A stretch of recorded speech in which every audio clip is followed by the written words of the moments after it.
আজকে আলু আর পটল দিয়ে কিন্তু দারুণ মজার একটা তরকারি রান্না করেছিলাম। বাড়ির সবাই কিন্তু ভীষণ পছন্দ করেছে। এই রান্নাটা করার জন্য আমি আলু আর পটলকে ডুমো ডুমো করে কেটে নিয়েছি, বেশ খানিকটা পেঁয়াজ বেটে নিয়েছি, তার সাথে অল্প কয়েকটা জিরেও বেটে নিয়েছি। আর এখানে 2 ভাগ পোস্ত আর 1 ভাগ সর্ষে আমি ভালোভাবে বেটে নিয়েছি। এরপরে কড়াইয়ে খানিকটা তেল গরম করে নিয়ে পটলগুলোকে নুন হলুদ দিয়ে ভেজে সাইড করে রেখে আলুটাকেও ওই একই তেলে অল্প একটু লবণ দিয়ে ভেজে নিয়েছি।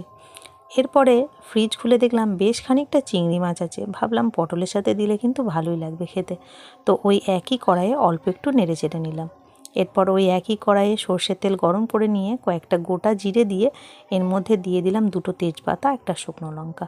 ফোড়নটাকে ভালোভাবে ভেজে নিয়ে এর মধ্যে দিয়ে দিলাম পেঁয়াজ বাটা।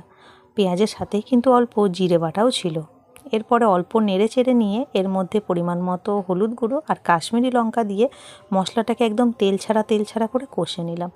যখন মশলাটা থেকে সুন্দর তেল বেরিয়ে এলো তখন এর মধ্যে ওই যে সর্ষে আর পোস্ত বেটে রেখেছিলাম সেটাকে দিয়ে অল্প নেড়ে চেড়ে নিয়ে এর মধ্যে আমি আলু আর পটলগুলো দিয়ে দেব।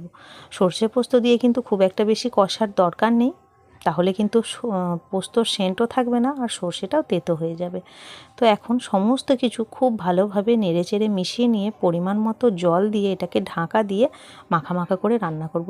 কি জানি এই ভিডিওটা কেন এরকম ডিলিট হয়ে গেছে আমার ফোন থেকে। একবার কিন্তু আপনারা এইভাবে বানিয়ে দেখবেন, দারুণ লাগে খেতে।